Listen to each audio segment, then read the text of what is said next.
Yeah. I'm right back at you like I never left, and I'm gonna go this hard to my last breath. It's Lil Kenny Russell Canoom, Consul Moon. You already know what you're gonna get when you step in the room. You're now dealing with Canoom. Yeah. I'm here. And while I'm here, I'm gonna make the information direct and clear because a lot of y'all can't hear. Yeah. Now, welcome back to Make My Ancestors Great Again. This is another edition of My Thoughts. This is 73, and I want to speak about God again, the term God that is used in all religious um, teachings throughout the whole world. Everybody has either a visible, which is carnate, or incarnate. Is it carnate? Uh, Deity or God. Okay. Corporal. I'm sorry. Corporal or incorporeal.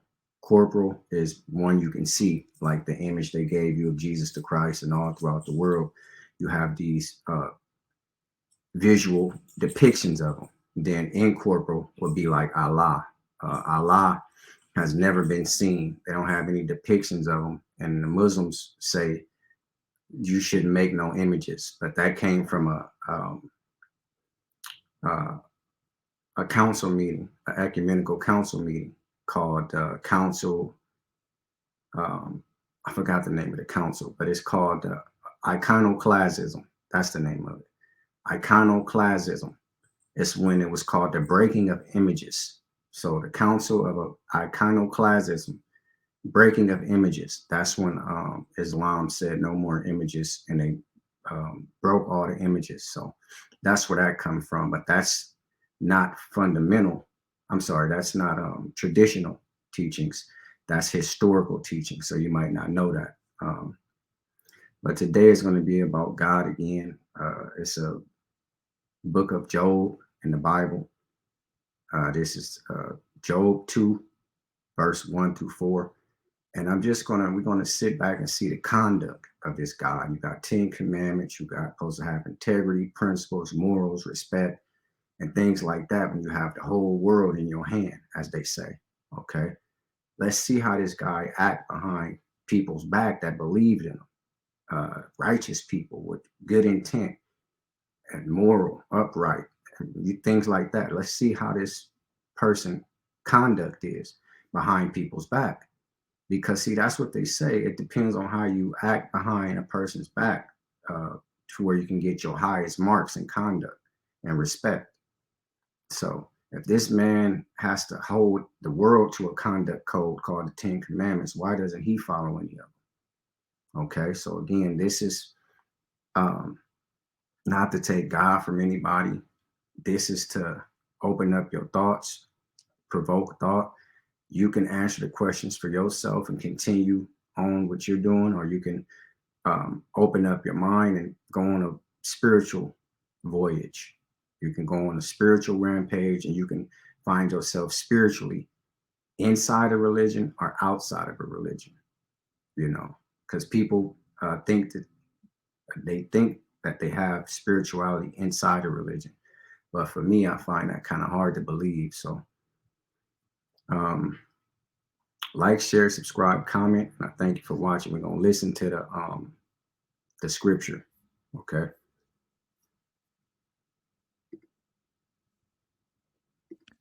Again there was a day when the sons of God came to present themselves before the Lord.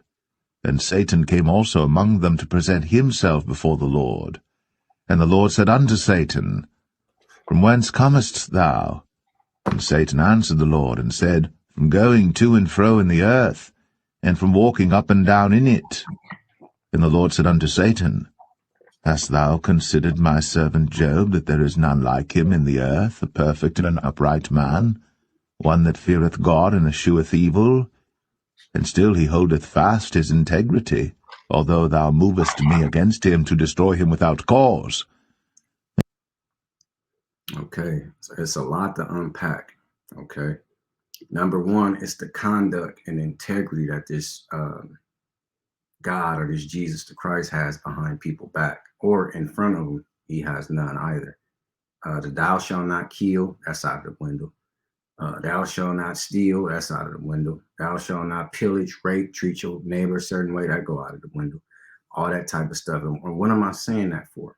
It's different verses and different times in the scripture where this God tells people to disobey all of those. Multiple. Excuse me. And this video is not going to be that type of video to where I go into it, but I will have a lecture when I have all that together and showing you what I mean every step of the way. But if a person know the Bible, they know what I'm saying is true. It's times where he'd say Jebusites, Gibezites, Jebusite, all that Zibazite stuff.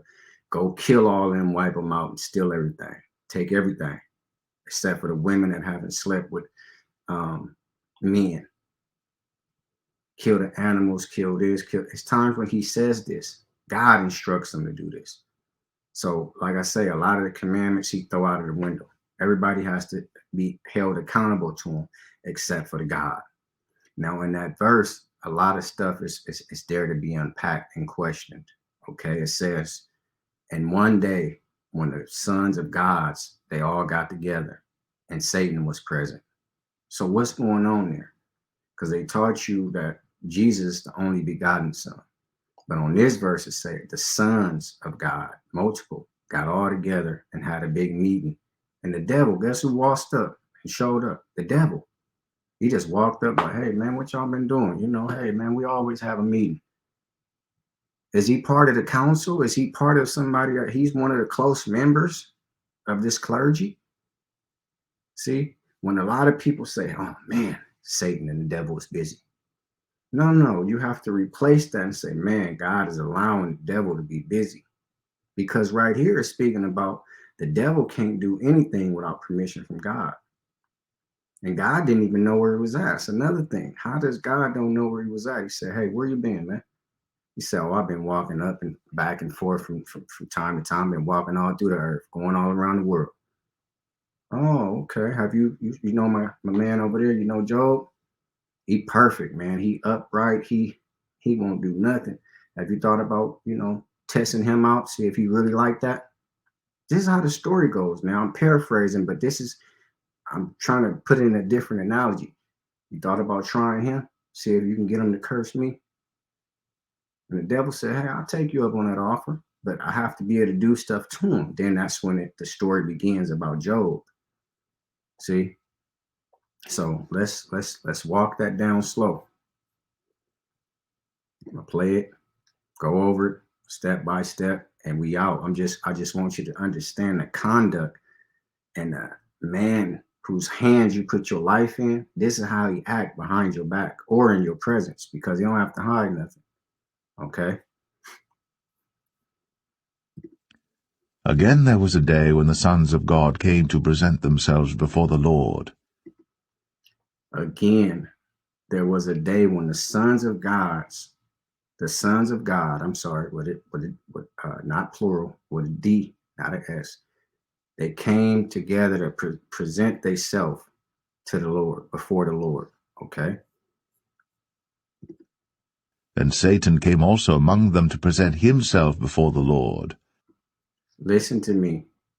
Listen to this. And Satan came also to present himself before the Lord. What's going on here? This is a meeting of the powers, and everybody is coming to present themselves to the most powerful, the term Lord. You might know him as Jesus the Christ, Yahweh, Yeshua, Hawa, Yahushua, Yahweh, Jireh, Jehovah, Yahweh, all these names. You might know him as that. But one day, everybody came to present themselves to the higher power. That's what we're speaking about here.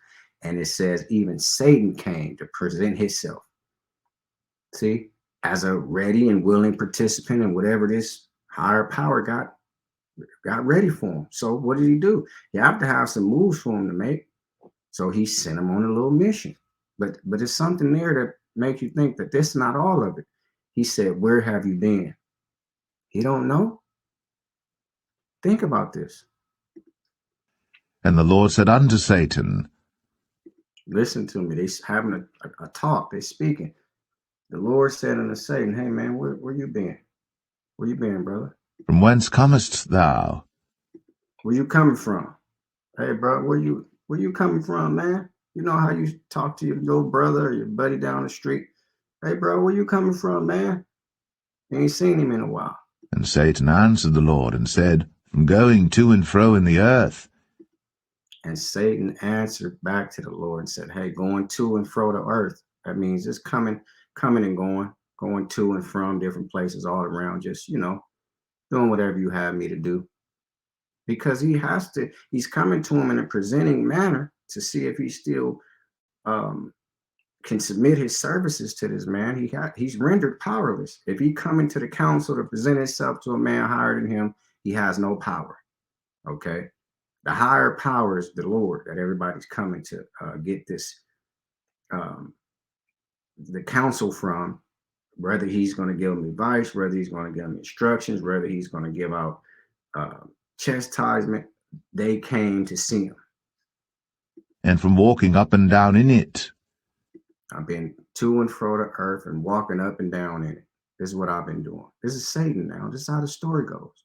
And the Lord said unto Satan, Hast thou considered my servant Job, that there is...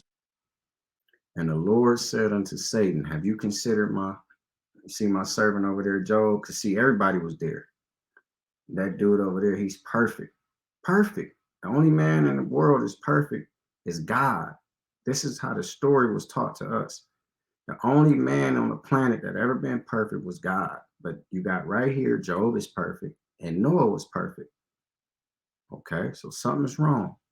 None like him in the earth, a perfect and an upright man. There's none like him on the earth, perfect and upright. Okay. One that feareth God and escheweth evil. One that feareth God and escheweth evil. Okay, that's good. And still he holdeth fast his integrity. And he still hold his integrity. Though thou movest me against him to destroy him without cause. Though you try to move me against him to destroy him without cause. Okay. Then the story begins as we know it and it's taught in Sunday schools about Job. When Job was tempted by this devil, he had 7,000 donkeys, 3,000 she-asses. He had 7 sons, 3 daughters, and all that was stripped away from him by the devil or the Satan to see if he would turn against God. And he didn't. So Job was a noble man, and he always, no matter what you did to him, he was going to stand on some Lord. He was going to worship him some Lord. Okay. Now this is the kind of respect he had for the Lord, but behind his back, like puppet master, the Lord was working some inner work. He did all that to Job. For the reason at the end of the day, say, hey, he gave him back 3,000, he gave him back 10,000. He had 7,000, gave him back 10,000. He had 5,000, gave him back 10,000. Why do it in the first place? See, this is my thing. So when you have to understand, when you put your life in the hands of something, you best damn well know what it is. Because while you sitting and praying and wishing and hoping, please don't do nothing. Don't speed. Don't look in the neighbor's window. Don't speak too loud. Anything, just the minute you're trying to minimize it and really live Bible life. But behind the scenes, you got somebody making deals with the devil. And it's not an analogy. That's what you just heard. You got a person that you believe in sitting up making deals with the devil. That's what we just read. Okay. So this is why I'm saying, if you don't understand all the stories and the totality of the Bible and anything else that has something to do with God, you best damn well get looking so you can make sure that you are hooked up to the right stuff. That's my thought on the scripture. That's my thought on the video. It's Lil Kenny Russell, Canoe, Consul Moon. You already know what you're going to get when you step in the room. You're now dealing with Canoe. This is what I do. I love to do it. Before I take back what I said, I add some more to it. Remember, this was not to take God away from anybody. You can have whatever you want. You can have some God in the morning. You can have some God in the evening. You can have some God at night. You can have some God when you're sick, and you can take some more God till you feel all right. It has nothing to do with what I believe in to make you try to believe in what I'm believing in. Okay, that's not the point. The point is, we're going through all of these stories that they deemed valid and supposed to be so much principle and have so much, um, how do they say it? Um, have so much, what is it called? I'm looking for a biblical word. Well, anyway, you have so much of this invested into your life, and this is so much the center of your life. You have to make sure and be certain that it's the right thing. Like, share, subscribe, comment, and I thank you for watching.